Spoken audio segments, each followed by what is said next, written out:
Many of us are space holders, whether we realize it or not. Maybe you're a practitioner who's specifically holding space for people, or maybe you're just someone who people tend to go to when they need to process something. Or maybe you're just that person who tends to have your friends come to you and share their problems or ask you to hold space for them in a way. So whether you are starting a business or deepening your business as someone who's a space holder, or you're just someone who tends to hold space for other people because you're innately good at it, this video is for you. I'm Asia Suler, an earth intuitive, teacher, and author of Mirrors in the Earth, and these are 3 tips for holding truly transformational space.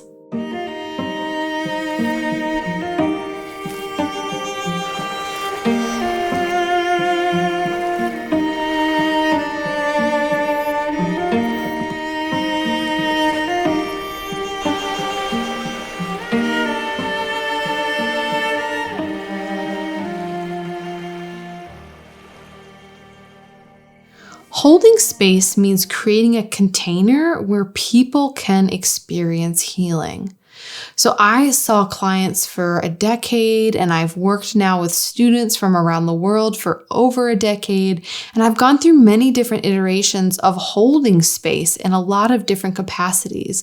So I've held one-on-one space doing herbal consultations as well as energy work. I've held group retreat in-person spaces for a week or even longer, and I've held spaces online where there are thousands of people at once, and I've learned a lot through these different experiences of how to hold truly transformational space. So before we dive into these 3 tips, just know that holding space will teach you so much about yourself. So as you go through this process, really hold yourself with gentleness and love, because when you hold space for others, there's a wider entity that's holding space for you, and oh my goodness, are you going to learn and grow and heal so much.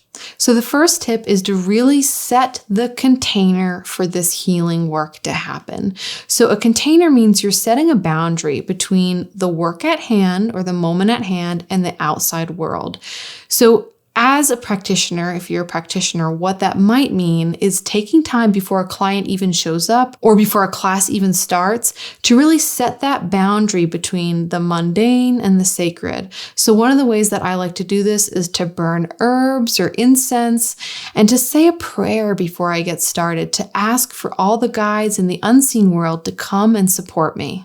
Because ultimately you are not holding this space alone. And in fact, you need the support from the unseen world, from your guides, angels, and ancestors to really be the fluid channel and space holder that you can be.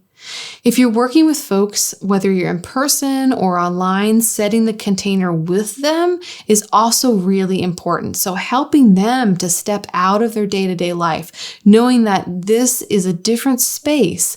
So this might be something as simple as offering them water with flower essences in it, asking them to drop into a short meditation, burning herbs together, or simply having a moment where you both invoke your higher powers and the higher power of healing.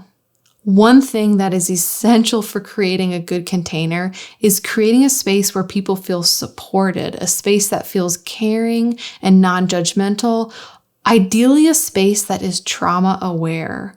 So there's so much research that has gone into what a trauma aware space or space holding can look like, but here are some tips that can really help you create a container where people feel held. So one of the best things you can do is inform people as much as possible.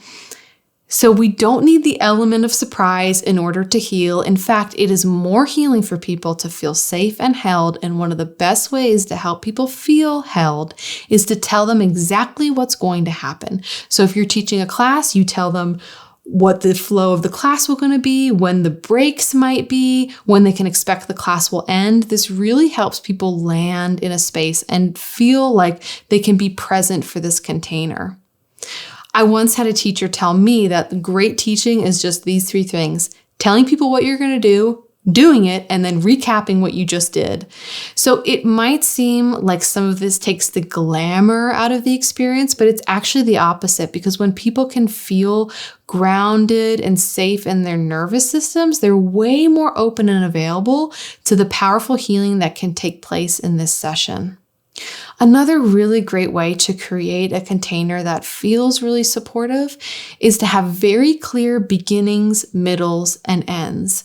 So tell folks when you're starting something, tell folks when you're in the middle of something, and make it really clear when that thing is over. So when I used to do energy work with folks, I would be really clear and tell them exactly what we're going to do in that session. I'd say, we're going to have half an hour where we talk and you tell me about what's going on for you. And then after that, we're going to transition into this energy healing session. Here's exactly what I do in the session, exactly the areas of your body where I touch with my hands when I'm doing Reiki. Let me know if any of those areas are places that you would prefer that I don't touch. And then when we went into the energy session, I specifically told them, now this is beginning. When we were in the middle of it, I would hold space and I would often say, okay, now just let this medicine sit with you.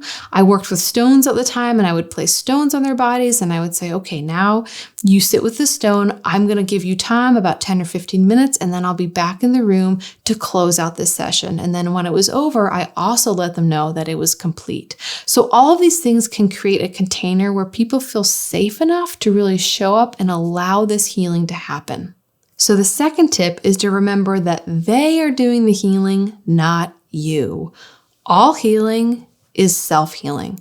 All of us are our own healers. So if you are in a capacity where you're a space holder or a healer, please know that you are literally just holding space for them to remember that they have this ability to heal themselves. Even on a physical level, if you're giving someone a medicine, that medicine is interacting with their physiology. They are healing from the inside out. The more you can hold this awareness, the more you can let go of some of the stress and pressure that you put on yourself to make it right, to give them the ultimate experience. Ultimately, you are just holding the space for them to show up and learn how to do this healing. When I was in practice, I would often assume everyone already had the answers, and I would speak to them from that space. I would speak to them as if they already knew what they needed in order to heal, as if in fact they had already done this healing. Seeing people in this light, seeing your clients and students in this light is innately empowering because it helps people remember, yes, I am my own healer, and yes, I can trust what I know to be true. In the end, you are not the hero on this journey, you are the guide. So you're there to step in when they need you to help them continue on their own amazing, heroic journey. And the more you can let people know that they have agency and choice in this experience, the more they're going to show up, the more they're going to feel safe enough to be in this experience, and the more true healing will happen. So the third tip is to remember that it's your energy that heals people, not the information. So we can come at a client or a student with all the information in the world, but what really heals people is the energy and the connection of your relationship. Therapists are trained to know this from the start, that one of the most therapeutic, if not the most therapeutic aspect of being in therapy for people is the relationship that they have with their therapist. So know that the way that you show up for someone is so much more important than the information or the practices that you're bringing in for them. One of my teachers once gave me this nugget of wisdom, which is that if someone isn't healing, ask yourself, how can I love them more? I think one of the traps that we can fall in is if we see someone isn't making progress, we want to throw more at them, more practices, more medicines, more sessions. But what if what they really needed was just to be loved more, to be seen more in their own light? The more you can be comfortable in your own energy of love and benevolence and support, the more that energy is going to be received and the more that person is going to open up to their own innate ability to heal. In the end, some of the most powerful healing moments are the simplest. So ask yourself, how can I simplify this? And how can I just be in the energy of this relationship? How can I just love them more? So if these tips were helpful and you are someone who's starting a business or perhaps deepening your business, I would love to see you in my course, Business as a Spiritual Journey. The course was specifically designed for sensitives and empaths to help you create the business of your dreams, to really see your ability to be an entrepreneur in this world, to hold space in a way that is transformational, not just for your clients or for your students, but for the wider world.